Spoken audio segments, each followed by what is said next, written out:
प्यारे भाई और बहनों, मैं आपके लिए फिर एक वीडियो लोड करने जा रहा हूँ जिसका विषय है मोक्ष के साधन क्या हैं। तो उनमें पहला साधन है शम। तो उसको सुनो ध्यानपूर्वक। मोक्ष के 4 द्वारपाल होते हैं, जिनमें एक से भी प्रीत हो जाने पर मोक्ष में प्रविष्ट होने का अधिकार प्राप्त हो जाता है। इसमें मुख्य शम है। शम ही परम पद है और मंगलमय शांतिदायक भ्रम का निवारण करने वाला तथा परम कल्याणकारी है। और समयुक्त पुरुष से पिशाच, राक्षस, दैत्य, शत्रु, बाघ अथवा सर्प कोई भी द्वेष नहीं करते हैं। जो आदमी सम स्थिति में आ जाता है तो ज़्यादातर जो जानवर होते हैं वो अपना द्वेष भाव छोड़ देते हैं, जिसकी दृढ़ निश्चय हो जाती है पूरी तरह से, जो परमात्मा के आश्रित होता है और नियम का पालन करने वाला हो पूरी तरह से, उसका होता है। जो पुरुष प्रिय या अप्रिय को सुनकर, स्पर्श कर, देख कर, खाकर और सूंघ कर ना तो हर्षित होता है न खिन्न होता है, वह शांत कहा जाता है। जो इंद्रियों को वश में करके समस्त प्राणियों के साथ समतापूर्वक व्यवहार करता है तथा ना तो भविष्य की आशंका करता और ना प्राप्त का परित्याग करता। तो आप मेरी बात को समझ रहे हैं, क्या मतलब होता है इसका? तो ध्यान से सुने। तो कहने का मेरा मतलब ये है कि आप जो है, जो भी कुछ आप कर रहे हो, तो इसको ध्यान से सुनिए।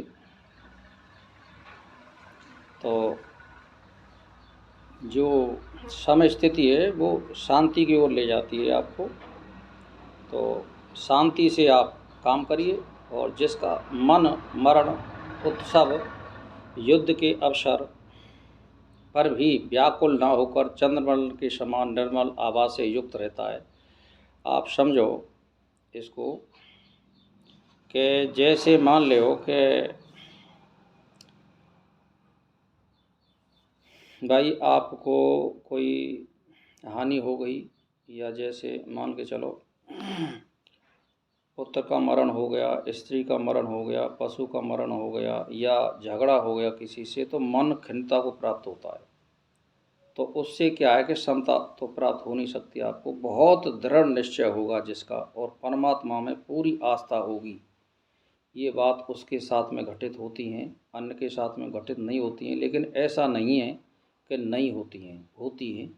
चाहे वो गृहस्थी हो, चाहे विरक्त हो, चाहे सन्यासी हो, चाहे साधन करने वाला हो, सबके साथ हो सकता है ऐसा, अगर आप दृढ़ निश्चय करते हैं तो। लेकिन कठिन जरूर है, लेकिन असंभव नहीं है। तो हर्ष और शोक का अवसर उपस्थित होने पर भी जो ना तो शोक करता है और ना खुशी होता है, ना क्रोध करता है, शांत पद से व्यक्त होता है, जिसका अमृत प्रवाह के समान सुखदायिनी और प्रेम पूर्वक दृष्टि सभी प्राणियों पर समान रूप से पड़ती है, उसकी शांत संज्ञा होती है। जिसकी बुद्धि राग देश रूपी कलंक से दूषित नहीं होती है, उसे शांत कहा जाता है। और तुम पर भी परमार्थ की सिद्धि के लिए मतलब आप भी इसी सिद्धि, इसी पुरुषार्थ को आप अनुसरण करें तो आपको भी ये प्राप्त होगा, अगर आप इन परिस्थितियों से गुजरते हैं तो इसमें क्या है, दूसरा है, आप समझ रहे हो, तो इसमें आता है फिर विचार। तो आत्म विषयक विचार करने से बुद्धि तीव्र होकर परम पद का साक्षात्कार कर लेती है, और संसार रूपी महारोग के लिए विचार की महाऔषध है। लौकिक दुख से पार होने के लिए विद्वानों के पास विचार के अतिरिक्त कोई दूसरा उपाय नहीं है।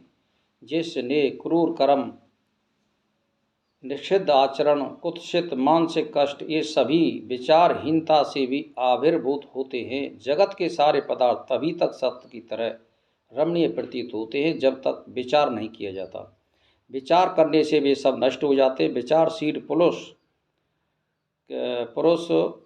की हुई उपेक्षा कर देता है और प्राप्त वस्तु का शास्त्र अनुसार उपयोग करता है। आप समझ रहे हैं, विचारशील पुरुष मतलब किसी वस्तु की उपेक्षा कर देता है और प्राप्त जो वस्तु है उसका शास्त्र अनुसार जो नियम है उसके अनुसार ग्रहण करना है। जैसे मान लीजिए आपके अटैक की बीमारी है और आपके पास घिओर बुरा आ गया तो आप नहीं खाओगे, क्योंकि अगर खाओगे तो आपकी बहुत गड़बड़ हो जाएगी और रोग हो सकता है, क्योंकि अटैक तो चिकनाई से बिगड़ता है, ब्लड प्रेशर बिगड़ता है। तो इसका मतलब शास्त्र का अनुसार हुआ कि तुम्हारे जो अनुकूल हो, उसका मतलब है उसको मत खाइए, शास्त्र ये कहता है, वो पीछा कर दीजिए।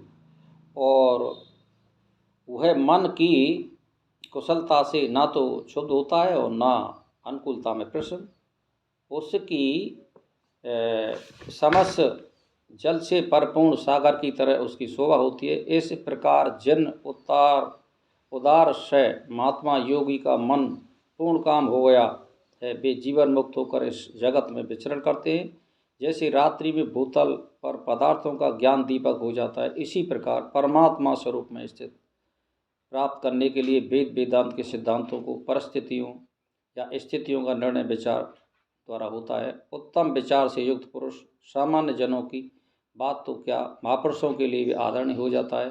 विचारणीयता सारे अनर्थों का निजी निवास स्थान है, सभी सत्पुरुष उसका तिरस्कार करते हैं। वह सारी दुर्गतियों की चरम सीमा है, अंत उसका परित्याग कर देना चाहिए।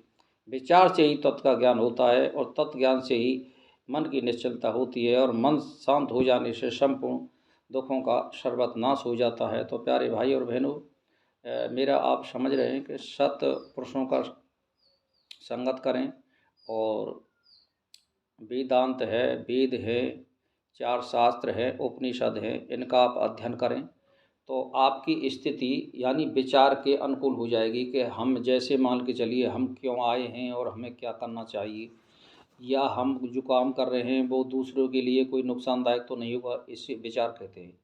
तो विचार करिए कि मैं क्यों आया हूँ और क्या मतलब है, मुझे क्या करना चाहिए, और ऐसा मैं क्या करूँ जिससे दूसरों को दुख ना हो।